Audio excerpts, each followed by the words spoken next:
Hello and welcome to the Broken Sword. Today we are looking at the War of the Last Alliance that culminates with the Battle of Dagorlad. Build me an army worthy of Mordor.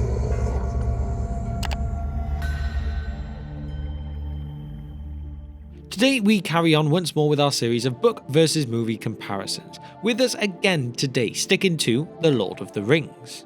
For this video we are looking at the War of the Last Alliance, or perhaps more specifically, the Battle of Dagorlad and the Siege of Barad-dur, and the reason I say it like that will become apparent by the end of the video.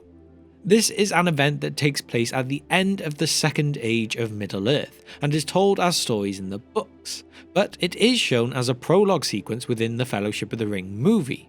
So let's take a look at how it was adapted and if anything was actually changed. Now to start things off today, we will take a look at the original Tolkien version, so let's first go through how the events played out within the writings.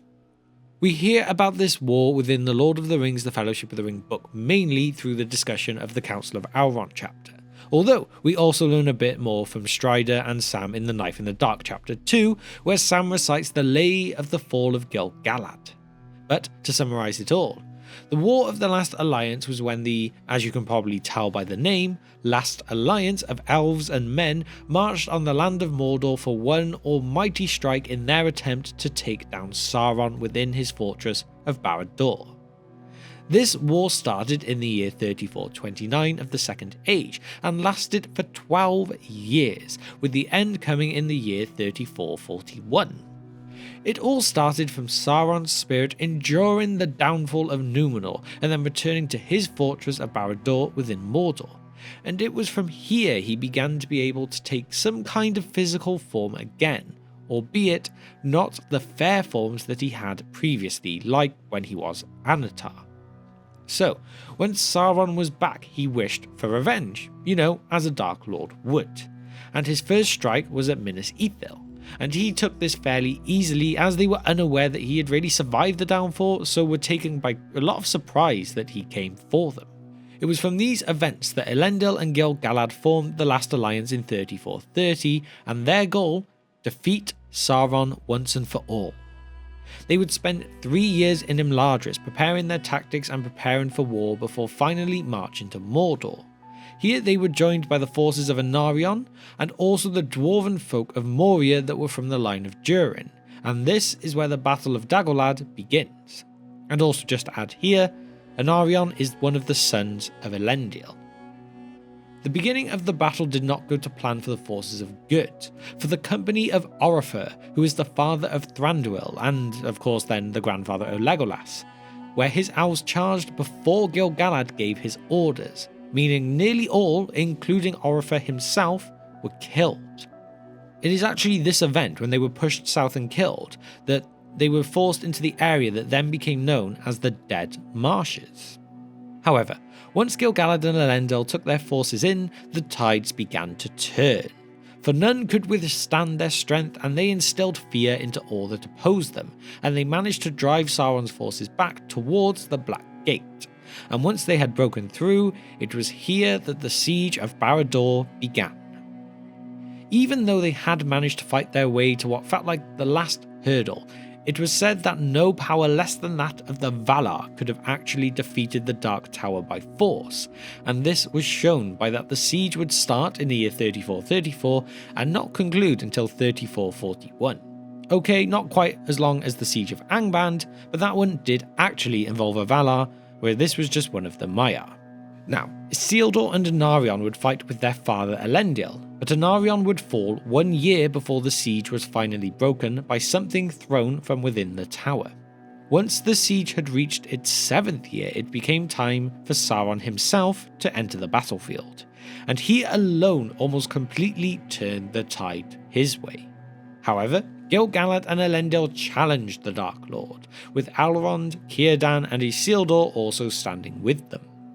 Despite their strength, Sauron was himself an incredibly powerful foe, for the two leaders were both slain, and it was here as Elendil fell that his sword of Narsil broke beneath him. But not just they were slain, for they managed to throw down Sauron as well. At great sacrifice, they had succeeded. Then it was here that Isildur took the hilt of his father's broken sword and cut the one ring off of Sauron's finger, and after this loss, Sauron was defeated and was now no longer to hold any kind of physical form and perished. After this decisive moment, the last alliance managed to kill off the remaining orcs of Sauron's army, and they also flattened the Tower of Barad-dur, except for its foundations. For its foundations stood from the power of the One Ring, and as long as it remained, so would they. And this is where the war ended, and despite Elrond and Círdan's counsel to destroy the ring, to throw it into Mount Doom, throw it back into the fires from whence it came, Isildur decided to claim it for himself, basically as compensation for the deaths of his father and brother. This meant, while it remained, even though Sauron had no physical form, his spirit was not destroyed. It is said from here he takes to the most eastern dark lands from Mordor, where he would slowly rebuild once again, and it is also said that the 9 Nazgul would do similar. This means that, although it is not said that the Nazgul were most likely also on the battlefield during the Battle of Dagorlad, and then also somewhere during the Siege of Barad-dur. So now that is basically the War of the Last Alliance as depicted within just the writings of Tolkien. So now let's have a quick summary of how it is shown within the Peter Jackson movie adaptations. Nearly all of this section is shown within a prologue sequence at the very beginning of the Fellowship of the Ring, and is used to basically set up the world and the story that we are about to dive into. We hear a bit about the Rings of Power and how there is this one ring to rule them all, and it reaches a point where we see an army of elves and men attacking the forces of Mordor. As the forces of good are starting to succeed, Sauron appears and single-handedly kills just so many of the army, including Elendil, the leader of the men, with one swing. Isildur then takes his father's sword, but it is broken when Sauron steps on it. Then, desperately, Isildur swings out with a broken section of the sword and takes the fingers off of his hand, which includes the One Ring. Sauron's body then basically implodes at this point and knocks everyone down around, and then he disappears from existence. Now, this is all that happens in the prologue, and if we also fast forward until we now reach Rivendell, we see Elrond telling Gandalf about what happened next, how Elrond alone took Isildur into Mount Doom to destroy the ring, but Isildur simply said no. So now that I can be sure that we are all up to the same point, what are the differences? Well, there are quite a few. Let's start with the general structure. In the writings, obviously they had more time to expand upon everything, meaning they say how it took place over several years, whereas in the movie, this war is compressed into a very short amount of time and a very small section on screen. It skips out a lot of the build-up, as to be fair, it's not really needed, for it's not really setting up for the characters that we're about to meet. And it basically turns the Battle of Dagorlad and the Siege of Barad-dur, including the final duel, into the same event.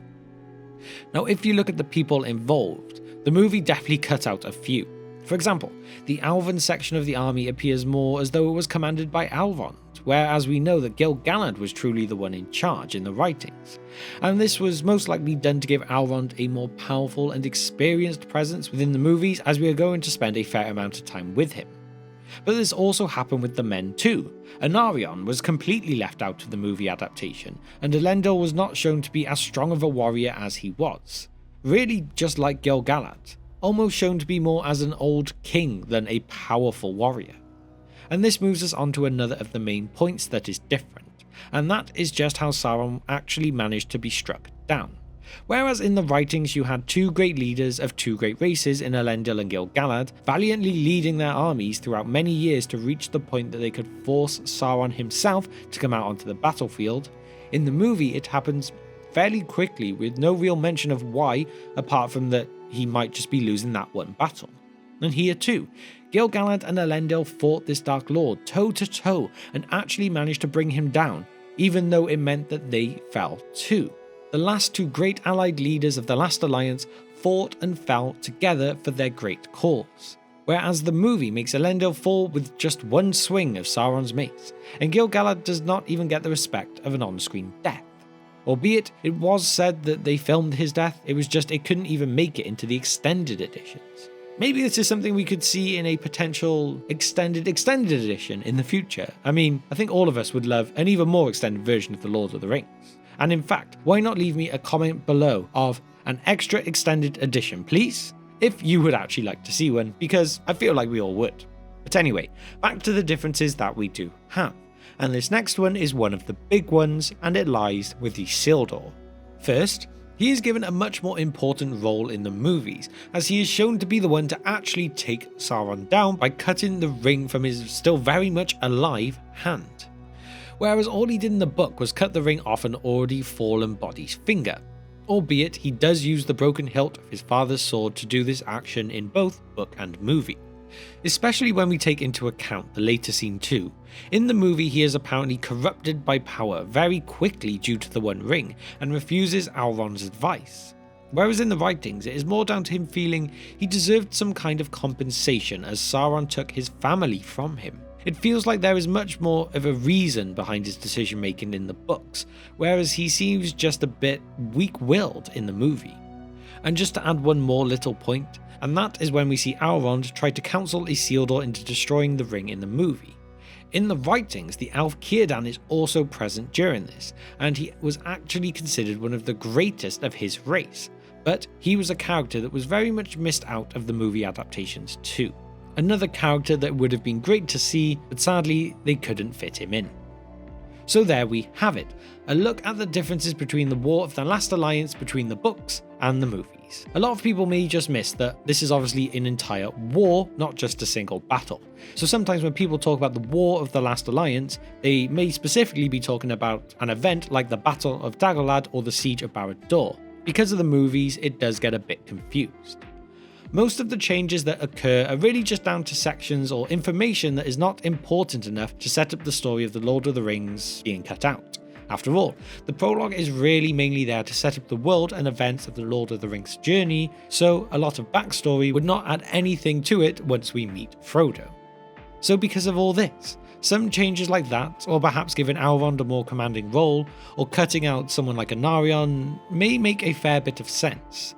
But at least in my opinion, the way in which Sauron actually gets killed is perhaps just a little less epic than what I maybe imagined. It's definitely fair to say some things were played down and some other characters were played up. But like all of these kind of things, at the end of the day, it all comes down to a personal preference to you. If you enjoyed it, if you prefer the changes, if you prefer the original, there is nothing wrong with either opinion. It's completely up to you. So I hope that you all enjoyed this video for today. But now, as we've reached the end, it is time for my question for you all today. And that is, of all of these changes, which one do you think is the best and which one do you think is the worst? Perhaps the lack of Gil-galad, or the change of the apparent timescale, or even the way that Isildur is the one to kill Sauron, not Gil-galad and Elendil, or maybe something else entirely. Please let me know your favourite and least favourite of these in the comment section below. Now firstly, I'll quickly mention our other channels, which will be linked in the description below, but of course, we have the Tabletop Alliance for some tabletop gaming, and the 6th Ranger for Power Rangers content. And also to shout out our patrons. Firstly, our Divine Power tier members of Kevin, Abram and Matt. You are all awesome, and a big thanks to our Fire Demon tier members of Nashith, Denversteel and Gregory, and as well I cannot forget the Wizards staff tier members of John and Andrew as well. You are all true legends of the Brohirrim, and we just could not thank you all enough for all the support that you have given us. And finally, a massive thank you to everyone who has watched this video today. Honestly, the fact that we can keep going with doing this is incredible, and every single one of you is truly appreciated. All I would ask in return is, can you please hit that subscribe button if you haven't? Hit the bell icon too, because sometimes our videos can get lost in YouTube's entirety. And with that as well, why not hit the like button if you did enjoy it, and share the video too if you think other people would as well. And so, with that, I will say thank you one last time, and I will see you next time on The Broken Sword.